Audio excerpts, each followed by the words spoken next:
Ahlan wa sahlan. May, Sartawi, Louisa. So nice to have you here, May. Thank you. Thank you, Alicia and Louisa, for having me. Absolutely. Well, we're going to be talking about your book today.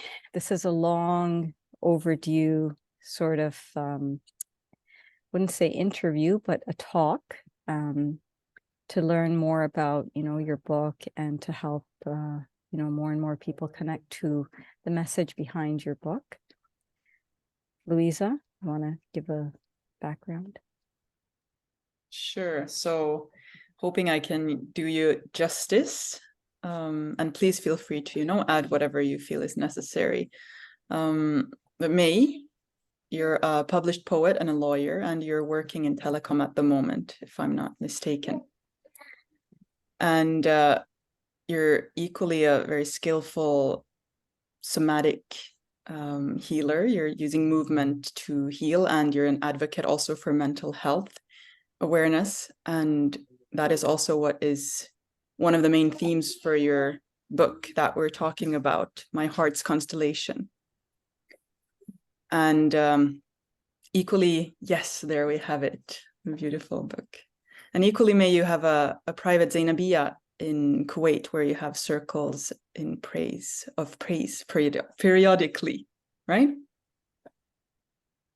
Sometimes, yes. Yes. Is there anything essential that was left out that you'd like to add before we move into your... No, that was the comprehensive. Thank you.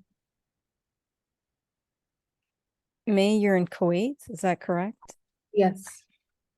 I'm in Kuwait. I'm Palestinian Kuwaiti, and some of the things that my book has is my origins, which is also Iraqi and Palestinian.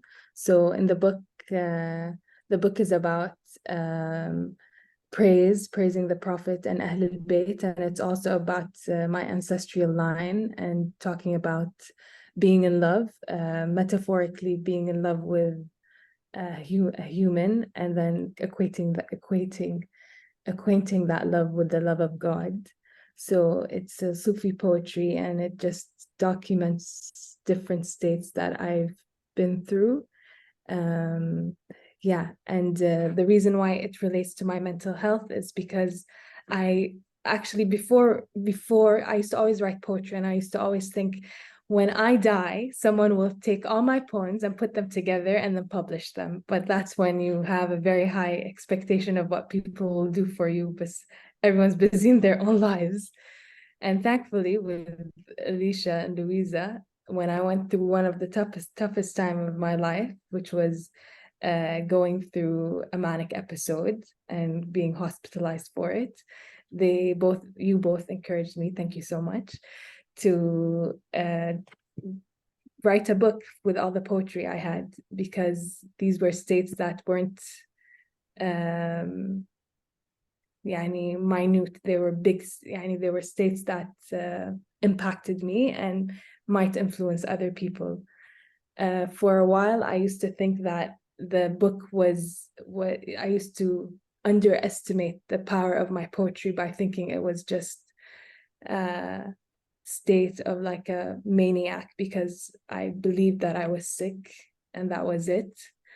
But then the more I read my poetry, the more I remember that it captures a state which is really a state of love, a state of surrender, where I'm able to communicate something that is communicate a feeling that usually words can't capture, and that people may even relate to, with the love they have for the Prophet, or the love they have for Ahlul Bayt, or the love they have, or the curiosity they have perhaps in learning about someone else's ancestry. And that's mostly what the book is about. Thank you so much for that. In regards to, if you were to give a time span of what we're looking at in terms of years as to, all of these poems coming together, how far back do they go? Well, this book may be from 2018, so 2018 to 2023, 5 years. It was when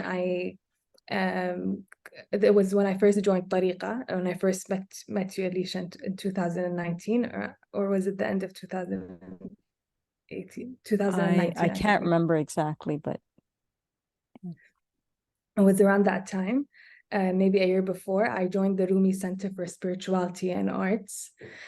And I was deeply moved by the teachings of our teacher. And I think it was his prophetic nur that drew me inward, that drew me deeply in this ocean of love, of knowing what the prophet may be like, just by seeing somebody who emulates him, and somebody who tries to embody him in his character, in his teachings. And albeit it was just a mirage, it was him. It was a love for I think for I learned a lot about the names of Allah, about the presence of the Prophet that's still with us. Alhamdulillah, then through him I met my teacher, Alicia, Sayyidah Alicia. I met Louisa. I met many women, many females who embody also prophetic nur. you met yourself. Yeah, I met a Finally. which it makes you feel crazy when you're really like trying to communicate in a love language which isn't really logical, like you say. It was illogical, and I think at the time I reached my peak with wanting to leave this world and being يعني متشوقة, being longing to meet the face of God, and finding it in everyone. And I think that was the manic state that I experienced. I was just so joyful. I wanted to love and kiss everyone and hug everyone, and I wanted to believe that I was in the presence of the awaited Imam, and I brought that to life. And I think in writing, it's crazy, but my poetry was it was written at the time when I really did believe more than I believe today. So You're technically, you're technically, the reason why I was laughing was not at you, but I was like tapping into this Madzuba. You're really a Madzuba. At least when I wrote this book, I was really yeah. for don't believe Western medicine, keep believing in it does what it needs, but there's a healing aspect in getting away from this dimension and being open to receiving light and receiving the healing from light workers rather than from pharmaceuticals. Powerful. There's really a strong, like you mentioned, your poems are very, you can read in a lot of, experiences into those. And sometimes, at least for myself, I feel like there are several meanings to what you write. And I guess that's the nature of poetry in general. But then you can also read kind of geographical connotations too. How much has it been a factual journey for yourself traveling in the book, and how much is it more the landscape of your emotions and mind, or is there a connection? You mentioned also your heritage and so on. Yes, there are also some of them have to do with me traveling some of them have to do with me meeting different people in my family, my grandfather, my uncle, and then seeing them experience geographically, like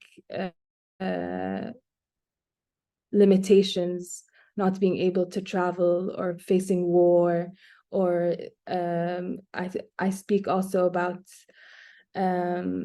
the history of Palestine through my ancestors.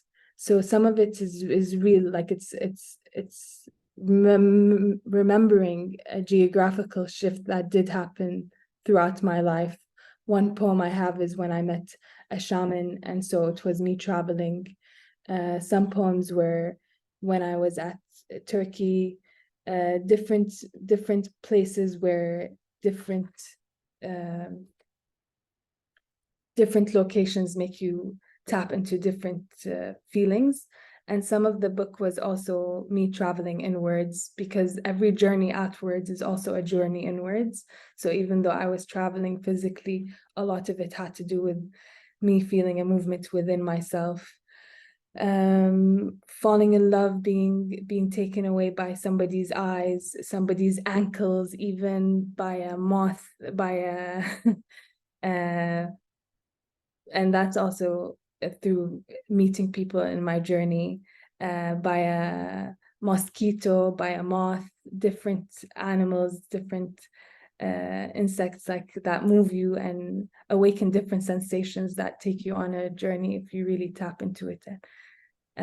Mary Oliver says everyone's a poet, but if you just sat with something longer, you'd realize you are a poet. So it's really just sitting with whatever sensation that inspires me in the moment, whether it's through people or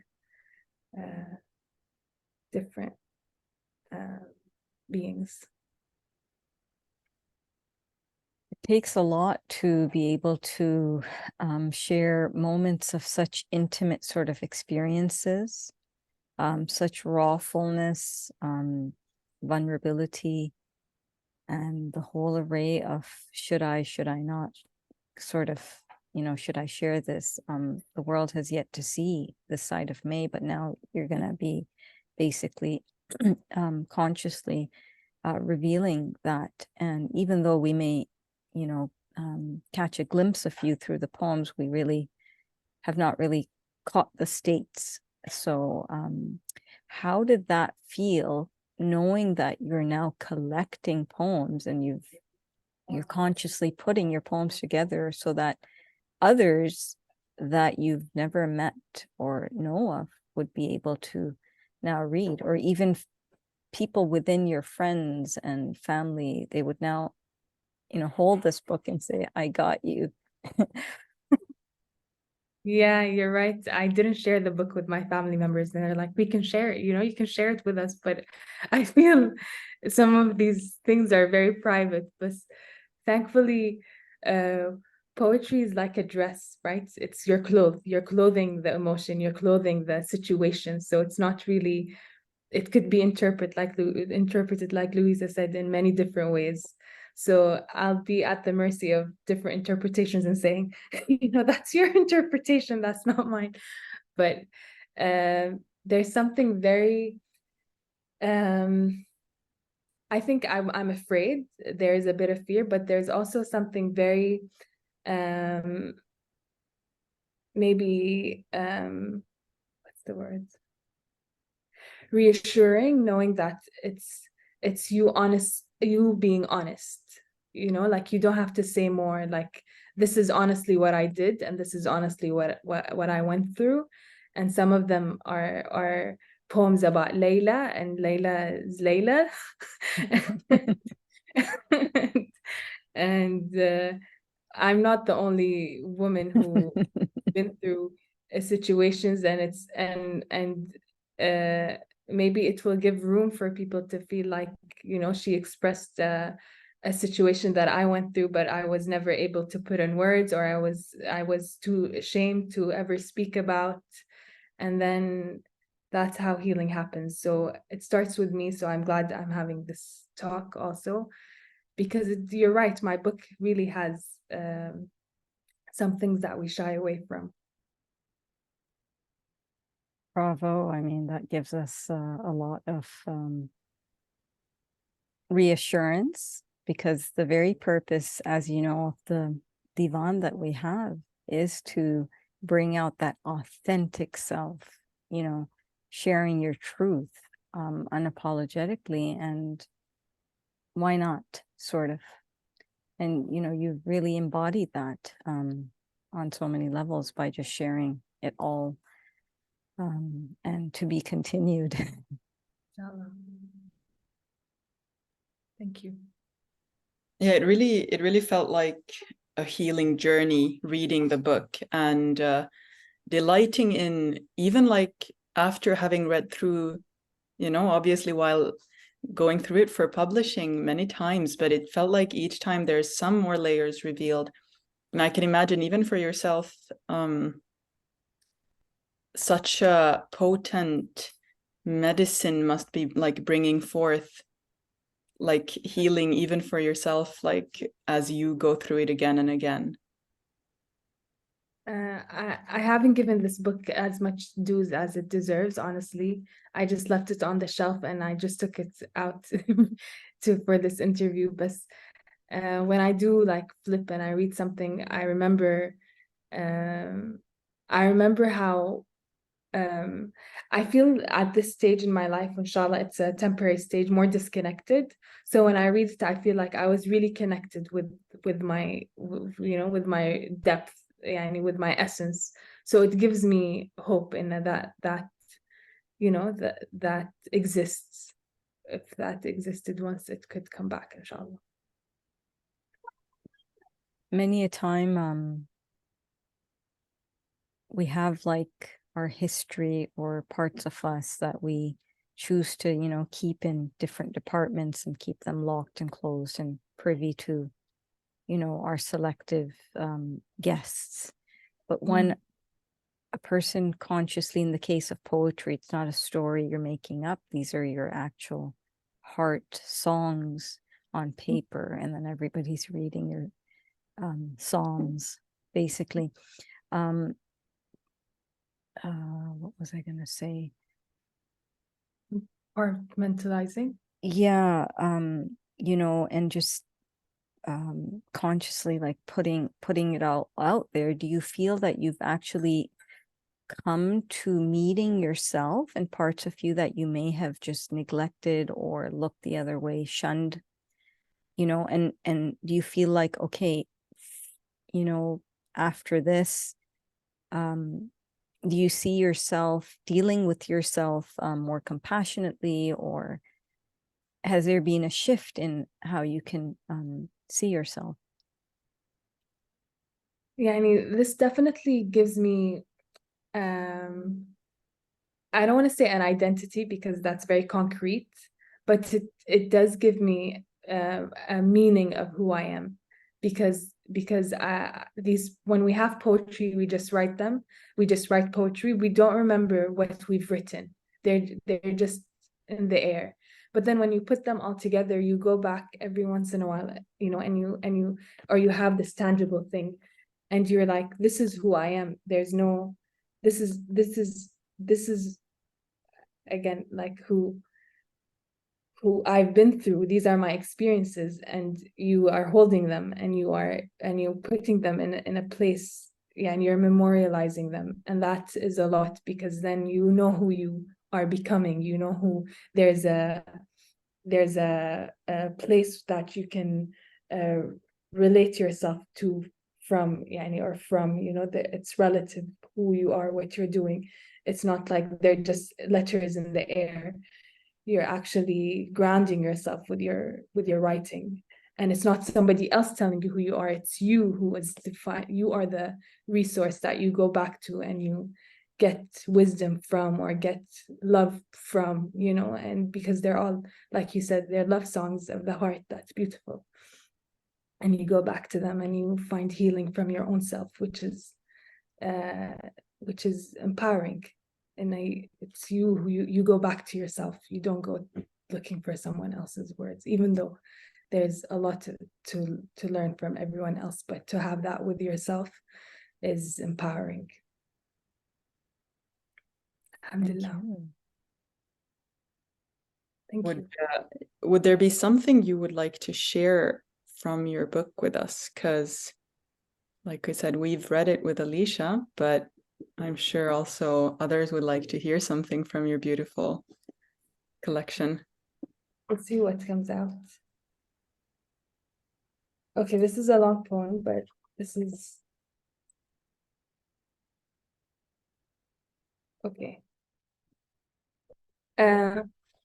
When I wrote this poem, the prompt was, what would be the rules that you'd set for a house if you had a house? What would be the house? So it's in this house with a lowercase h, and then in this house with a uppercase h. In this house, in this house. In this house, lowercase, in this house, time is money. This is something that I've always been told when I was young. Time is money, don't waste time. And this is the capitalist world, right? Always time is money, be productive. In this house, time is money spent to separate you. Mechanized labor and data keeps you distant in a safe shore, continually paid out by manpower to hoard commodities, maintain a strata of inhabitants, and only enrich who privately own. In this house, we must lie to self to serve a social input of a hypocritical and systematic machine that intoxicates corals from their seabed into an earthly, dried out metallic show. In this house, time is money, but so are our floors and the hands that have pounded it, that unearthed bricks from sands before, with a burning core and a soul of ancient lore. In this house, capital H, we don't nag or tattletale, nor spy on what runs inside, nor speak out silent, sultry secrets like our ancestors' righteous tenacity. In this house, we don't nag or tattletale, nor spy on what runs inside, nor speak out silent, sultry secrets like our ancestors' righteous tenacity. In this house, we return at dawn and dusk to recount our challenges, to find meaning from truths slipped by our exposed free souls. In this house, their spirit's power displayed in the mask we often tear, so our body is moving through station to station on our variable states. Can I read another poem? Sorry. Okay, this is a very long poem. Floor is yours. Okay. Anything you feel inspired to, there's no rush. Take your time. And you can even show the book as well after, because we'd love to just have that also just be shown, what are we looking at? Just what a rich language, May. A rich language. Seriously. In this house. That was a very intense poem because it's talking about how, anyway, it's not the mood. It's talking about capitalism versus in this house, when we try to look deeper on the floor, on our ancestral, on what we feel when we go back home and we pray, and then realize that we done mistakes, and then account ourselves. That was that poem. But this poem, because of the situation, I want to talk. I think this is a more relevant poem. This is Playing Hand with Sidu. Hand is if you know Arabic culture, or hand is a game with 14 cards, and it's usually played a lot in Palestine.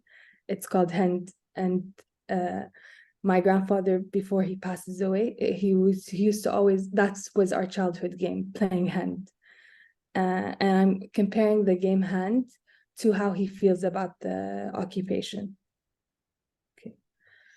At first, and I wrote this poem, and then he passed away the same week. So it also tells us the power of our poetry. Sometimes you say pen with all your might, pen, and it's your right, and then you things come to life. And I was asking in this poem, who's gonna bring us back together, because I can't go to Palestine, and he was sick, and it ends with an answer, because God took him, and that's where we'll meet with God, inshallah, alhamdulillah.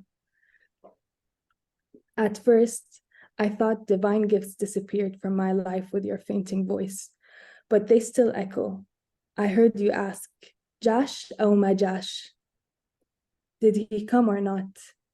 Real demons would unleash safely in the universe of Shadda, speaking to ruh, to spirit, questioning chances with what we are dealt. No cards would bend in the circle of dreams. Loyalty would manifest at the end of each vecta. The allegiance of 14 cards, the allegiance of 14 cards, stronger than the seeds from your veins.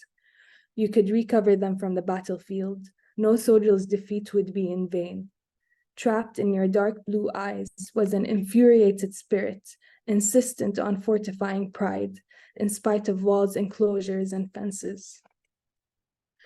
No cent money would retire an apology for a greater loss, for no coin could shine the way your loving face did at Kingfolk's. No cloud could burst tears to reveal unaccounted secrets, the way your ravaged body could at each moment of goodbye. In the hardness of your arduous hand, my only touch of orange and olive harvest from the remains of Sarta land. In a focus to make a weapon from my figure and faculty, lessons to kill my ego and forego this restless fight for the stronger grapple. Trying to picture your voice, I made enemies in my home. In silence and solitude, I learned to heal the pain of self's defeat. Embroidered on my thobe, threads loosening, I retraced the patterns to your question unanswered at our first encounter. Wain al-Jama, where is the gatherer?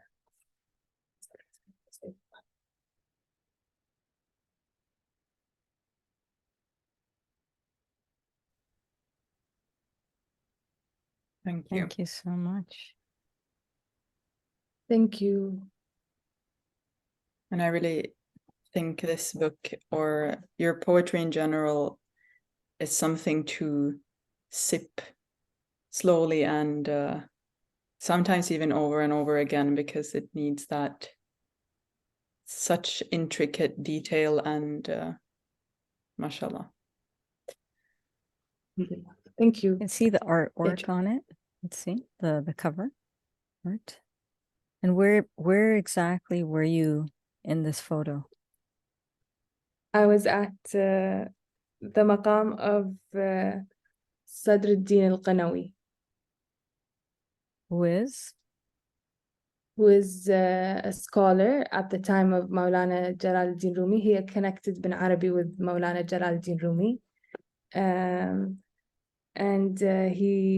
I don't know much further about him, but his maqam is in Turkey, and I was there, and it was a picture where I felt like I could levitate on top of the maqam. Love that free spirit. Thank you. Just another thing which I wanted to mention earlier before we wrap up was that your grandmother also had an integral sort of voice within this. For those who, you mentioned the power of poetry and without really saying the channeling effect. Do you feel in retrospect now, maybe not at that time, that when you read, you've basically, do you feel the voice of your ancestors or others channeling through your poems?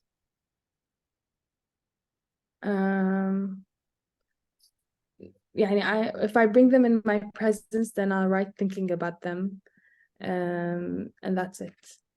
And yeah, I hold them in my presence. But thank you for mentioning my grandmother, because she is also, there are poems about my grandmother who's Iraqi, and she was just here downstairs, and she's so funny. She has dementia, so she's and her Iraqi roots come out, so she wants to take everything from the house because she feels like, she's impoverished.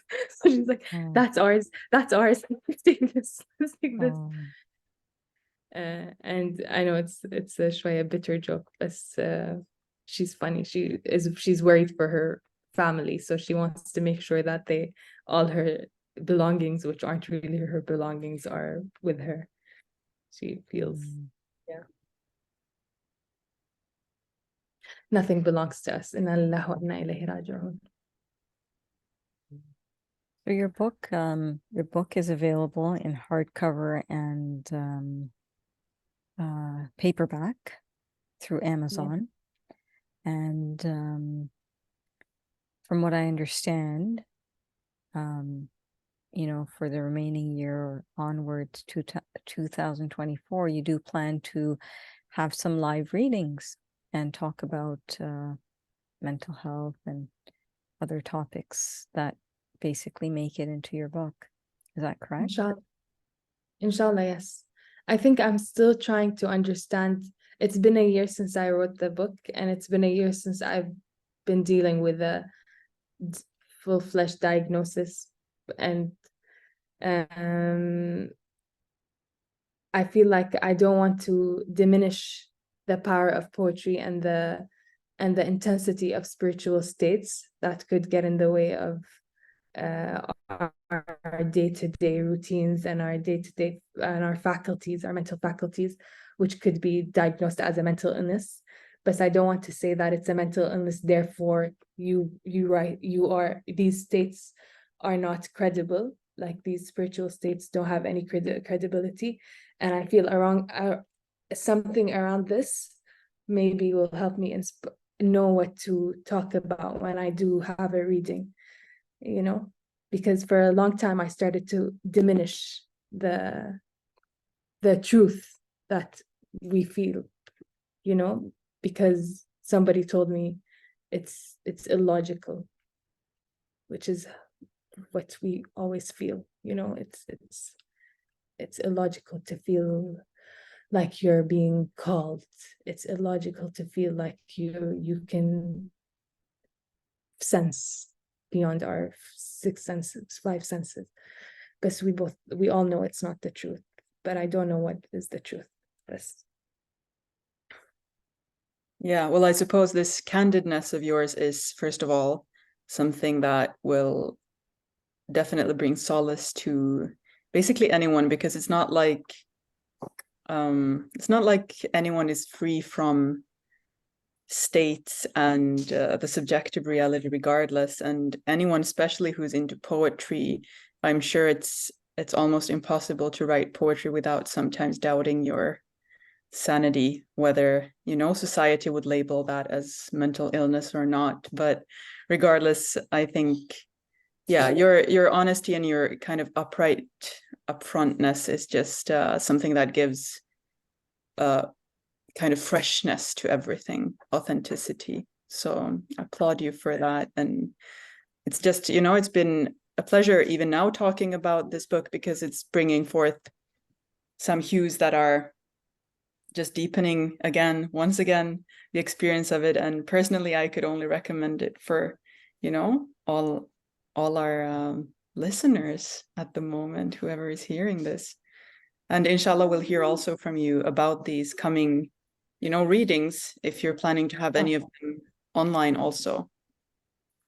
Inshallah. So thank you very, very much, May, for joining us. Thank you. I appreciate it. Thank you for editing the book. Thank you for encouraging me. Thank you for this interview and bringing back the purpose of why I wrote it. Thank you for supporting me in all of my light and my shadow. I really appreciate it. Thank you for being a mentor to us. Yeah. Yes. Thank you. So until later, peace. Ma'as-salam. Ma'as-salam.